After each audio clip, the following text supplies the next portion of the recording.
दोस्तों, आज की इस वीडियो में हम एक बेहद डरावनी हॉरर शॉर्ट फिल्म की कहानी को समझने वाले हैं, जिसका नाम है other side of the box.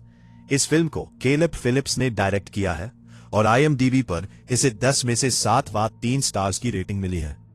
तो आज हम इस फिल्म की पूरी कहानी को समझेंगे, साथ ही इसके एंडिंग और इसमें दिखाई गई मिस्टीरियस एंटिटी के बारे में भी बात करेंगे। अब वीडियो शुरू करने से पहले आप सभी से एक छोटी सी रिक्वेस्ट है। अगर आपको ऐसी हॉरर मूवी एक्सप्लेनेशंस पसंद आती है तो पॉपकॉर्न लॉजिक चैनल को सब्सक्राइब जरूर कीजिएगा। साथ ही ये शॉर्ट फिल्म YouTube पर फ्री में अवेलेबल है, जिसका लिंक मैं डिस्क्रिप्शन में छोड़ दूंगा। तो फिल्म की शुरुआत में हम बेन और रेचल को देखते हैं, जो किचन में कुकिंग कर रहे होते हैं। उनकी केमिस्ट्री देखकर साफ पता चलता है कि ये दोनों रिलेशनशिप में है। तभी उनके घर के दरवाजे पर कोई नॉक करता है और बेन अंदर से देखता है कि बाहर शॉन खड़ा है। शॉन के हाथ में एक गिफ्ट होता है और उसे यहां देखकर बेन और रेचल दोनों थोड़ा अनकंफर्टेबल महसूस करते हैं। खासकर रेचल तो साफ कह देती है कि वो शॉन से बिल्कुल भी बात नहीं करना चाहती। ऐसे में बेन कहता है कि वो शॉन को संभाल लेगा और फिर वो दरवाजा खोल देता है। शॉन अंदर आता है और बेन से बात करने लगता है। उनकी बातचीत में एक अजीब सी ऑकवर्डनेस महसूस होती है। उनकी बातों से यह समझ आता है कि पास्ट में इनके बीच कुछ बड़ा इशू हुआ था। हालांकि हमें यह नहीं बताया जाता कि वो इशू क्या था। बेन यहां शॉन से झूठ बोल देता है कि रेचल घर पर नहीं है, और यह सुनकर शॉन थोड़ा खुश हो जाता है। वो ग्रेट कहता है और फिर बेन को अपना गिफ्ट देता है। यह एक मीडियम साइज बॉक्स था। शॉन इंसिस्ट करता है कि बेन गिफ्ट को अभी उसके सामने ही खोले। बेन ऐसा ही करता रहे, लेकिन जब वो गिफ्ट रैपिंग खोलता है तो उसे अंदर एक साधारण सा कार्डबोर्ड बॉक्स मिलता है। उस बॉक्स के अंदर इतना गहरा अंधेरा था कि उसमें कुछ भी दिखाई नहीं दे रहा था। बेन हैरान होकर पूछता है कि क्या ये कोई मजाक है, लेकिन उससे पहले ही शॉन आई एम सॉरी बोलते हुए जल्दी से वहां से निकल जाता है। शॉन के जाने के बाद बेन उस बॉक्स के अंदर टॉर्च लाइट डालकर देखने की कोशिश करता है, लेकिन फिर भी उसे कुछ दिखाई नहीं देता। अब रेचल भी उस बॉक्स में इंटरेस्टेड हो जाती है। बेन क्यूरियोसिटी में एक पेंसिल उठाकर बॉक्स के अंदर फेंक देता है, लेकिन वो पेंसिल अंदर जाते ही गायब हो जाती है। ये देखकर बेन और रेचल दोनों थोड़ा घबरा जाते हैं, क्योंकि ये बॉक्स बिल्कुल भी नॉर्मल नहीं लग रहा था। तभी बेन को याद आता है कि शॉन ने बॉक्स के साथ एक कार्ड भी दिया था। रेचल तुरंत उस कार्ड को पढ़ती है। उस कार्ड में लिखा होता है, डियर बेन, मैं तुमसे पहले के लिए और अभी के लिए माफी मांगता हूं, लेकिन मुझे ये बॉक्स किसी न किसी को देना ही था। मुझे इसके बारे में सब कुछ तो नहीं पता, लेकिन इतना जरूर पता है कि वो तब मूव नहीं कर सकता जब तुम उसे देख रहे हो। इसलिए कुछ भी हो जाए, तुम उस पर से अपनी नजर मत हटाना, क्योंकि वो चाहता है कि तुम कहीं और देखो। इतना पढ़ते ही बेन नोटिस करता है कि उसके पैरों के पास वही पेंसिल पड़ी हुई है जो उसने बॉक्स के अंदर डाली थी। अब जब बेन दोबारा बॉक्स की तरफ देखता है तो उसके होश उड़ जाते हैं, क्योंकि उस बॉक्स के अंदर से एक इंसान बाहर निकल रहा था। जी हां दोस्तों, फिलहाल वो बस थोड़ा सा ही बाहर आया था और वो लगातार बेन को घूर रहा था। वो इंसान पूरी तरह पानी में भीगा हुआ लग रहा था और वो बिल्कुल भी बोल नहीं रहा था। ये दृश्य देखकर बेन और रेचल दोनों बुरी तरह डर जाते हैं। ऐसे में बेन तुरंत शॉन को कॉल करता है, लेकिन उसका कॉल सीधा शॉन के वॉइसमेल में चला जाता है। अब वो बॉक्स वाला इंसान लगातार बेन को देखे जा रहा था, और सबसे डरावनी बात यह थी कि वो बेन और रेचल की आवाज की नकल करने लगा था। जैसे बेन अभी जो कुछ बोलता है वो वही बात बेन की आवाज में रिपीट करता है। रेचल के साथ भी यही होता है। बेन तुरंत वहां से निकलने के बारे में सोचता है, लेकिन रेचल उसे याद दिलाती है कि वे लोग उसे नजर नहीं हटा सकते। लेकिन उनके मन में एक सवाल बार बार आ रहा था, अगर वे लोग उसे देखना बंद कर दें तो क्या होगा। ये जानने के लिए दोनों सिर्फ 1-2 सेकंड के लिए उस बॉक्स वाले इंसान से नजर हटा लेते हैं, और जब वे दोबारा बॉक्स की तरफ देखते हैं तो वो इंसान थोड़ा और बाहर निकल चुका था। अब उसकी उंगलियां बॉक्स के बाहर दिखाई देने लगी थीं। इस पॉइंट पर वो मिस्टीरियस आदमी शॉन की आवाज में शॉन की ही बातें रिपीट करने लगता है। हालांकि वो एक नई बात खुद से जोड़ देता है। वो शॉन की आवाज में कहता है, किसी भी हालत में इसे घर से बाहर मत जाने देना, जबकि शॉन ने ऐसा कुछ भी नहीं कहा था। अब बेन सोचता है कि जब तक वे उसे देखते रहेंगे वो मूव नहीं कर पाएगा। इसलिए बेन डिसाइड करता है कि वो शॉन को ढूंढने बाहर जाएगा और तब तक रेचल उस क्रीचर पर नजर रखेगी।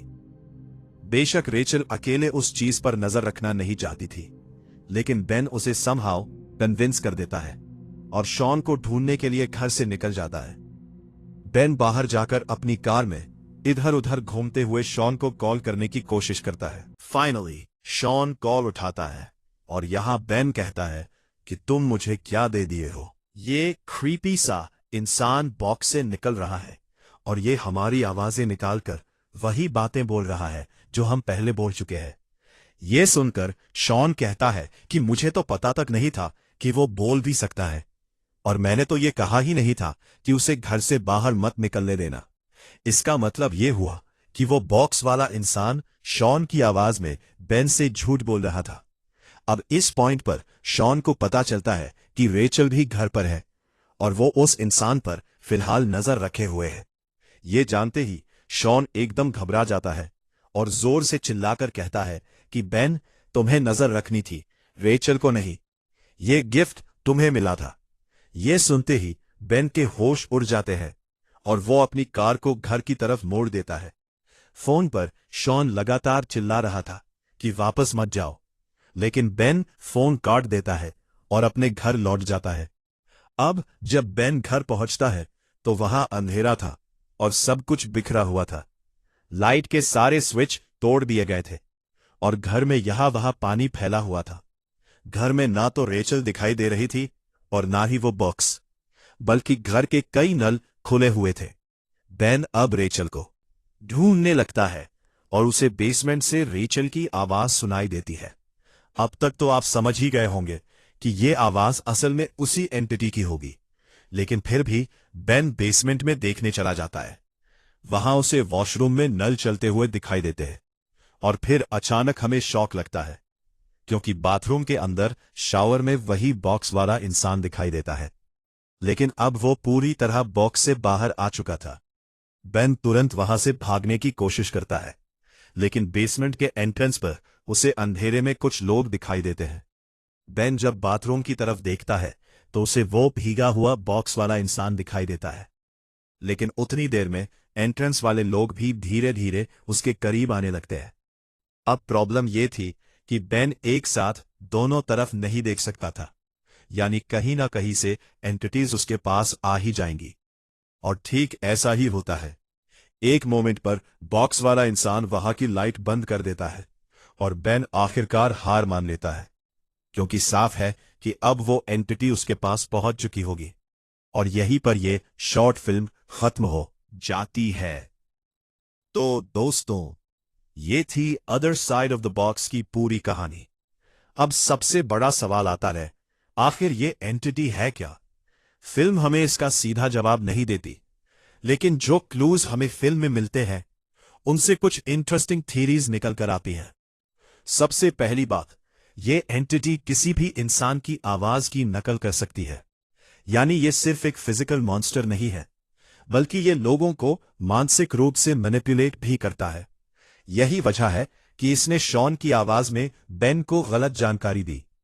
दूसरी बात, ये एंटिटी तब तक मूव नहीं कर सकती जब तक उसका टारगेट उस पर नजर बनाए रखे। जैसे ही टारगेट की नजर हटती है, ये तुरंत आगे बढ़ जाती है। यानी ये एंटिटी पूरी तरह पेशेंस और मैनिपुलेशन पर काम करती है। तीसरी और सबसे क्रीपी बात, बेसमेंट में हमें कई सिलुएट्स दिखाई देते हैं।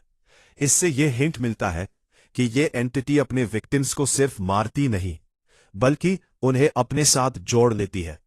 मतलब जो भी इसका शिकार बनता है वो शायद इसी एंटिटी का हिस्सा बन जाता है।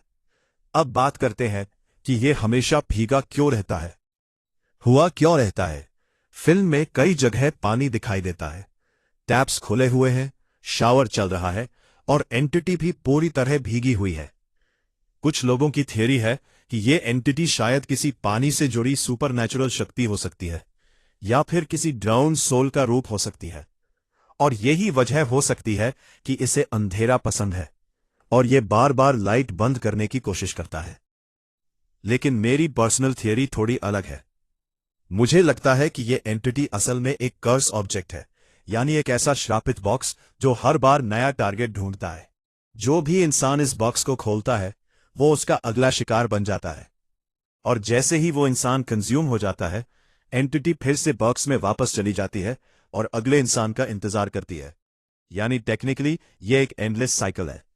और सबसे डरावनी बात यह है कि अगर यह बॉक्स कभी किसी और के हाथ लग गया तो कहानी फिर से शुरू हो जाएगी।